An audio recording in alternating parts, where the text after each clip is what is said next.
Thank you for joining us on another edition of On the Marquee. Our sponsors today are Joe and Terry Malis and the Photo Place over in Austin Town. Our guest this time around will be known to, I think, everybody who's watching this.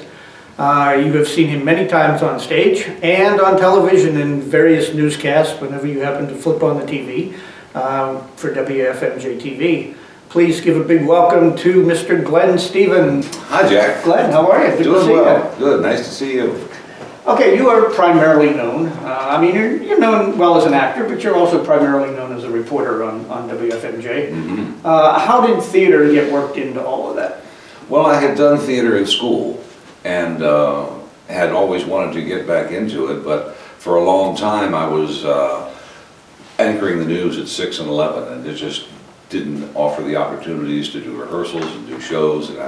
And then one day a guy approached me about doing a play about the Kennedy assassination. And I thought, well, gee, that would be interesting. And I said, well, what would the part be? And he said, well, you'll play the doctor, the naval doctor that did the autopsy.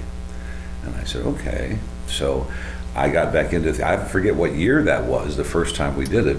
I think it was 96. 96 maybe, yeah. Mm-hmm. And just got the bug back again. Mm-hmm. And started looking up for auditions and what other plays were being done, and just sort of snowballed from there.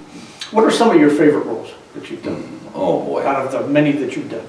Oh, well, it wasn't necessarily my favorite role, but one of my favorite shows was the production that we did of Guys and Dolls, because we had such a super cast. Mm-hmm. And the show sold out. We had to bring in the seats that we had removed where we put the wheelchairs. Mm-hmm. We had to bring those seats back in because the show was selling so well. And had a lot of good friends in that show, and it was just a high energy show, and everyone was really having such a good time. And we did the number, sit down, you're rocking the boat. Right. Just such high energy. Everybody was so great in that, and just really enjoyed that show a lot. Other roles, Block 5, of course, was a very, very intense role that stayed with me for a while, and that was enjoyable. How to Succeed in Business Without Really Trying was another fun role. I just think back, there was something about every show that I enjoyed. Well, a lot of times you learn something from a role that you've done, or it gives you the opportunity to do something that you haven't done in a previous role. So a lot of times that makes it a lot of fun. Oh yeah, that's just it. It's almost like therapy. Mm-hmm. You're working every day and doing the news, which is not always pleasant. Mm-hmm. And you're always trying to meet deadlines, but then to come out and do a show, take on a character, get into that character, and then perform before a live audience. You just can't beat that. Before a live audience. You just can't beat that. I was talking to Marcy Elliott not long ago, maybe 2-3 months ago, and she used to do some theater off and on, and especially after she left Youngstown, I think she did some things. Mm-hmm. And she misses it because she said she just doesn't get the chance to do it as often as she'd like. Yeah. You mentioned Block 5. I want to talk to you a little bit about that role. Franz Zires, who's actually a real commandant at Mauthausen, where the show takes place. Mm-hmm. I mean, probably one of the most unexpected events that happens in a lot of shows. I mean, just out of nowhere, you just killed this guy. Very few roles have I gotten that much of an audience reaction. Everything from gasps to screams to, it was pretty powerful. How did you get yourself prepared for that role? Because this guy, that wasn't the only nasty scene he had. It was the worst, but it wasn't the only nasty scene he had. Yeah, he was pretty mean to everybody throughout that entire production. But that particular scene, what I had to do was I had to really just try and imagine someone that could be that cold-hearted, someone that just didn't value these people at all, and go in there and have no second thoughts about pulling that trigger. Mm-hmm. And that's kind of the way I had to get into it, was just put yourself in the mindset of that commandant. Yeah, he was a pretty nasty guy. Now, you've The worked thing with... about that scene, though, was I forget how many shows we did, but the key was, will the gun go off? Yeah, I think we were lucky. I think it did every time, I think, as I recall. And it never failed. Right. But I had little things in the back of my head as to, what am I gonna do if the gun doesn't go off? Yeah, I mean, that's happened, that happened in a production of West Side Story, I think here.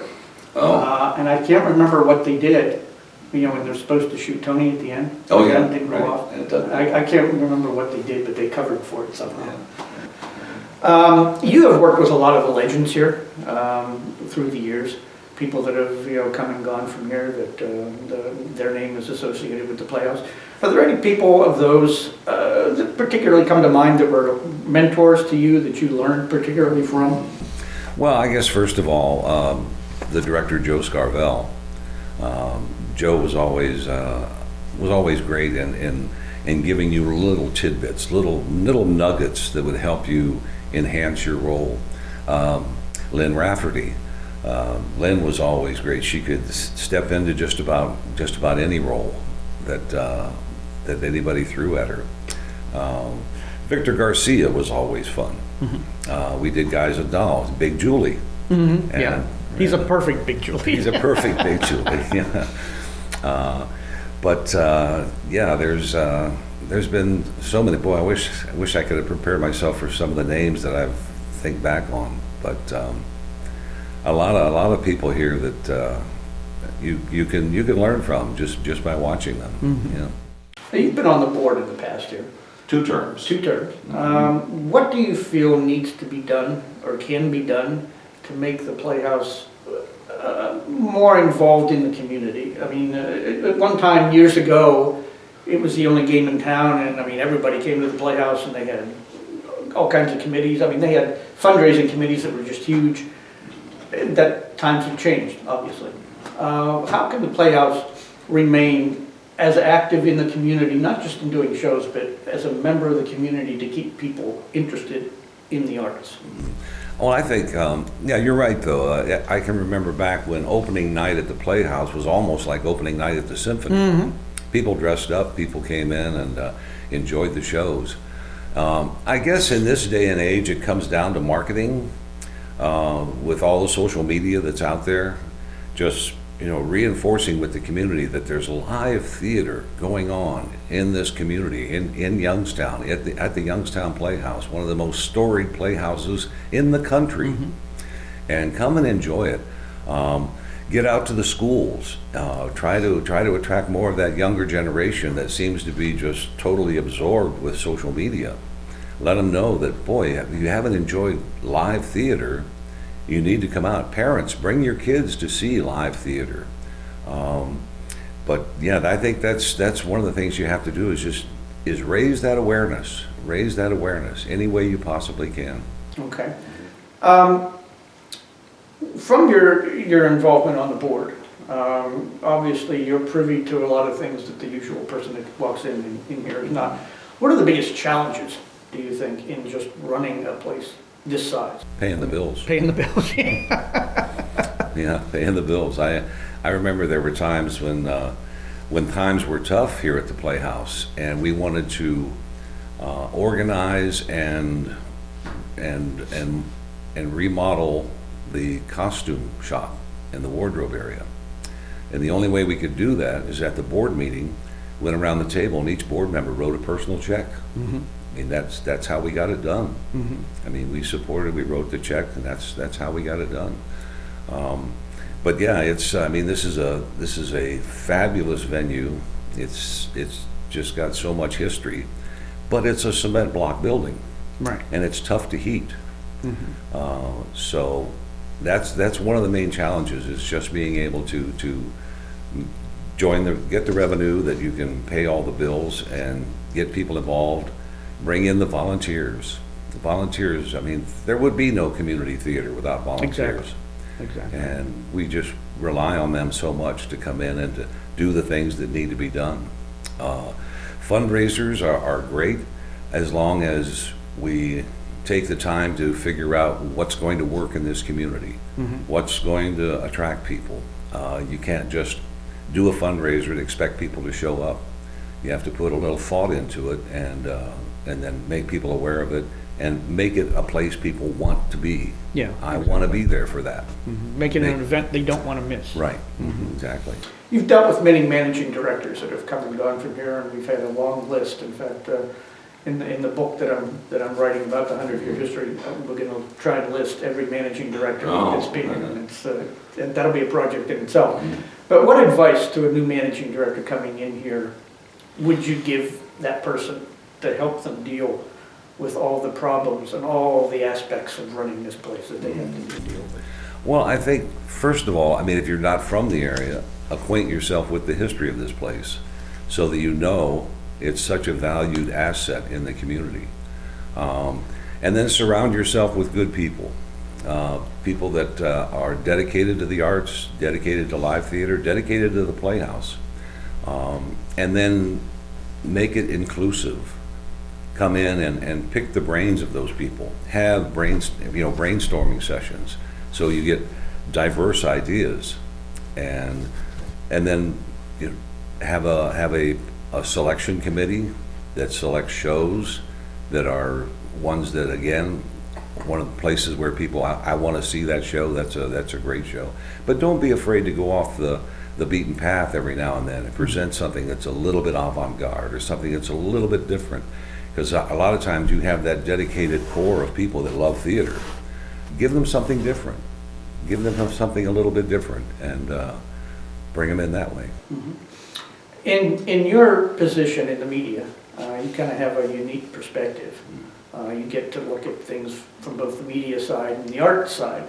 Many people kind of look at the media sometimes as an adversary, that they don't pay enough attention to the arts. How would you address those concerns? Well, I know in working at WFMJ, we have an awareness of the arts, and we do try to include things that are different. I wish that we had the time and the resources to where we could have our own reviewer, someone that would come in and that would go and see shows and then be able to promote those, because that's the way I think you get the word out. But the media, again, if you present them with a news release or you present them with an announcement, that's something I would tell the new managing director. Try to make that a visual event, because if it's just going to be a talking head, it's not going to generate a lot of interest. But if you can make that announcement visual, come in and maybe see a clip of a show or something like that. But again, it's all about time. It's all about time. I mean, the newscasts, by the time you take out the weather and you take out the sports and you take out the commercials, you really have a small window to include the news of the day. And that's what the arts are fighting. So it has to be an event, again, like we just referred to a few minutes ago. So is there any best way that they can approach the visual media? I mean, newspapers are one thing, because you're not going to see it in print anyway. Is there a best way or a better way to approach the visual media, the TV stations, to better get their attention, to better get their support? Well, I think one of the advantages nowadays is the fact that at WFMJ we have over a 2.5-hour weekend Today show in the morning, and that's a perfect opportunity to be included in the morning show. We also have a midday report at noon, so there's other opportunities besides that 6 and 11 o'clock, especially on the weekend. The weekend shows are getting great ratings because we offer more than just the news, and that's a place where you can put the spotlight on something that's going on in the arts, put a spotlight on what's happening at the Playhouse, bring those people in. Okay, need to take a quick break. I want to thank our sponsors again for this edition, Joe and Terry Malis, and the Photo Place over in Austin Town. The Playhouse is approaching its 100th anniversary in 5 years. It's amazing, yeah, because not many theaters can boast that.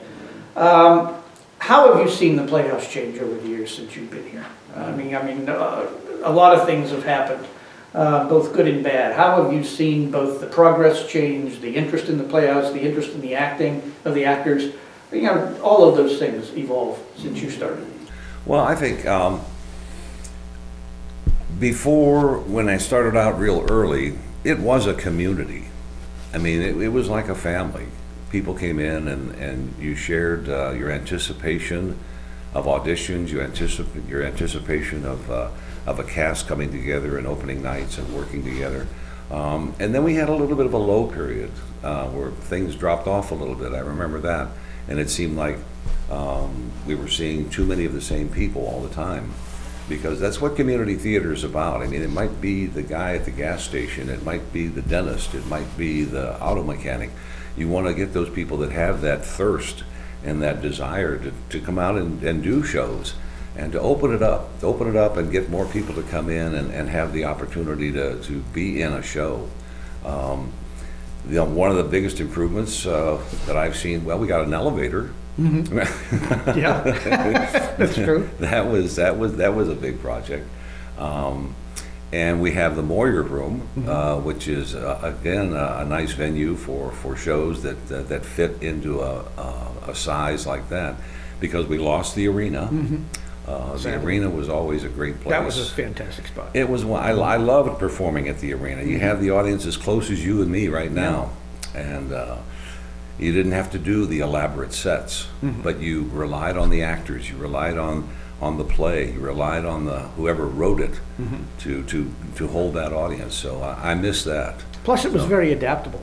I mean, the stage could be on one end for this show or on the other end for that show. It could be in the round. Yeah. I mean, it was so adaptable. Oh, yeah. Well, I remember when you were doing the Poe series. I mean, you made use of the stairwell. You made use of everything. Yeah.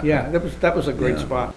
With the 100 years coming, and the changes going on in Youngstown, particularly now. Now, this won't be seen until we get closer to the 100. But with Lordstown closing, how can the arts help to support this community? And plus, with the 100th coming, will that infuse some energy into this community? Even though you can't replace Lordstown with the Youngstown Playhouse, but I mean, can it help to get some interest? Can it help build people up after the factory of that size closing and people being out of work and not knowing what's going on next? Yeah, well, I mean, if I was still on the board right now, this 100th would be just a magnificent event. I mean, you really have to draw attention to that. I mean, how many theaters can boast that? When Lordstown had their anniversary, everybody knew about it. So, when the 100th anniversary of the Playhouse is coming up, figure out a way to make that a standout event, whether it's offering different things on stage or a series of things through a week. Just be able to draw those people in and let people know that the arts are vital. The arts are vital to the quality of life in a community, I think. Just like the Butler, just like the Powers Auditorium. I mean, all those things, the symphony, all those things really add to the quality of life. And it's things that corporations, the Chamber of Commerce is working every day on economic development, trying to attract new businesses. And when they come and they send out their scouts, those are things they look at. They look at the arts and they look at the opportunities and what the quality of life offers in the community. So really let people know that the Youngstown Playhouse, 100 years, it's been pleasing people and presenting quality entertainment. I don't know how many times I've come off stage after doing an opening night and come down to greet people in the lobby, and they'll come over to me and they'll say, that was Broadway quality. Broadway quality. Exactly, yeah. And people need to know and come and see and enjoy that. There's nothing like live theater. People go to the movies, people get on their iPads. Boy, don't miss out on live theater. Exactly. Yeah, it's a different experience. You could go every night. Oh, yeah. And see basically a different, it's the same show, but it never goes the same way every night. Right, yeah. Yeah, that's what's fun about it. Is there another plateau the Playhouse could move to after their 100th? I mean, obviously we want to see it improve and improve and improve. But what's the next step, do you think, for the Playhouse after the 100th? Boy, that's a good question. I might need a little time to think about that. The next plateau, yeah. I would say, well, the youth theater has always been a great thing, because that really starts getting those younger people that are going to carry on the interest. They're going to carry on interest in the Playhouse, and they're going to attract. I know I've had the young lady that cuts my hair for me. I told her about a show that was coming up, and they needed young people and children. She sent her son down, and he got in the show, and boy, he just loved it. Oh, that's good. He says, boy, that was so much fun. I want to do another one. Well, that's how you're going to carry on. That's the next plateau of the Playhouse is going to be the next generation. Well, great. Glenn, thanks for coming in today. Yeah, it was fun. Time's about up. Yeah. And it's good to see you, always good to see you. We never see you on stage enough. We've got to get you on stage sometime. Yeah, I'll be back. Good. Hope so. Start playing those old guy roles. Yeah. Well, I'm older than you, so I'm probably going to get them first. I want to thank you for joining us again for On the Marquee, and we will see you again the next time. Bye-bye.